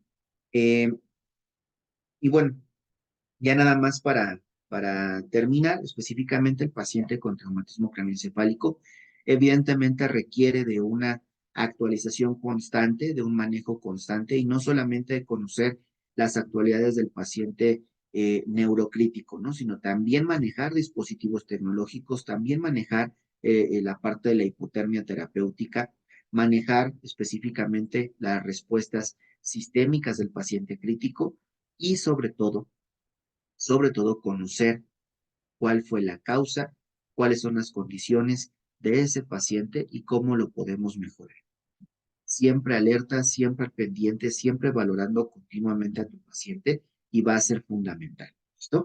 Entonces, pues de parte específicamente de la clase sería todo. Voy a dejar de compartirles en unos momentos esta pantalla, bien, para poderles compartir otra muy importante y muy relevante. Muy importante y muy relevante. Nosotros estamos en este apartado ya prácticamente en la octava clase y es algo que quería que ustedes lo vieran. Lo mencioné hace ratito, ¿listo? Sin embargo, pues bueno, es importante volverlo a retomar y en este caso, pues aquí tenemos abierto nuestra aula de clase, ¿no? Donde trabajamos y manejamos. Pero en este caso, vamos a abrir específicamente la parte del contenido temático. Me parece que ahí ya se ve, ahora sí en su pantalla. ¿listo? Y aquí vemos el contenido temático. Entonces vimos, ¿verdad? La unidad de cuidados intensivos. Estuvimos hablando de la parte respiratoria que involucra el distrés respiratorio, la insuficiencia cardíaca aguda, el choque cardiogénico, choque hipovolémico y choque séptico, ¿no? Básicamente así es todo lo que hemos visto. Y después les dejé lo de pancreatitis aguda ya disponible en la plataforma, ¿vale? Para que hoy, 23 de mayo, nosotros estemos viendo neurología y específicamente el traumatismo cráneoencefálico, ¿no? Entonces, nos hacen falta 4 sesiones, ¿listo? Que va a ser la de lesión renal aguda, el monitoreo invasivo y no invasivo, el paciente posoperado en la UCI y los dispositivos, ¿listo? Tecnológicos que nosotros utilizamos en la UCI para complementar nuestros cuidados. Son 4 semanas prácticamente las que nos quedan. Entonces, el mensaje evidente que se les quiere brindar en esta ocasión, suban sus documentos, que ya está el espacio específico en la plataforma de Classroom, ¿listo? Ya tiene, yo creo que hay como unos 3 semanas y no hemos recibido los documentos, entonces para que los puedan subir, por favor. Y dos, en este caso, la segunda colegiatura. ¿Listo? Muy importante que la puedan cubrir en esta quincena, ¿no? Porque por ahí habíamos tenido una pérdida de nociones del tiempo y demás, y la primera colegiatura pues la terminamos cobrando en la quincena de mayo, ¿no? Pero ya estamos, o ya les habíamos brindado, pues prácticamente 6 clases. Entonces ahora que estamos haciendo los tiempos, evidentemente necesitamos la segunda colegiatura, listo para cubrir los gastos correspondientes del mes de mayo y los del mes de abril, ¿listo? Y la última deberá ser entre el 13 de junio, ¿no? O evidentemente el 10, como ustedes quieran, pero entre el 10 y el 15 de junio, ¿listo? Para que podamos cubrir la última colegiatura y entonces el día 20 de junio, después de que terminemos de ver los temas, en el momento de la clausura se les entregue su diploma.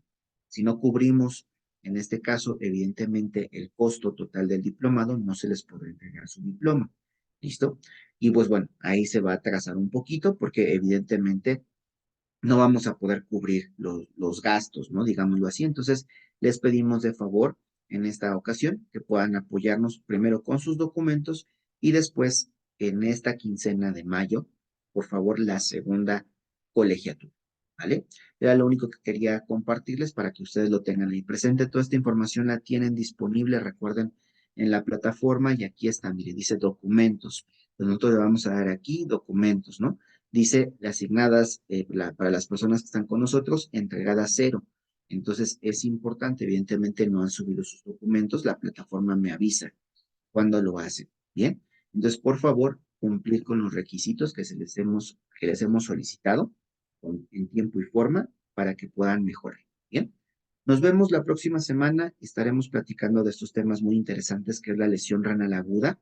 Lo veremos en términos muy generales y después iremos asociando la información a lo que nos encontramos en terapias intensivas de manera constante. ¿Listo? Y pues nada, les deseo que tengan una excelente semana. Cuídense mucho, pórtense mal y nos vemos el próximo mes.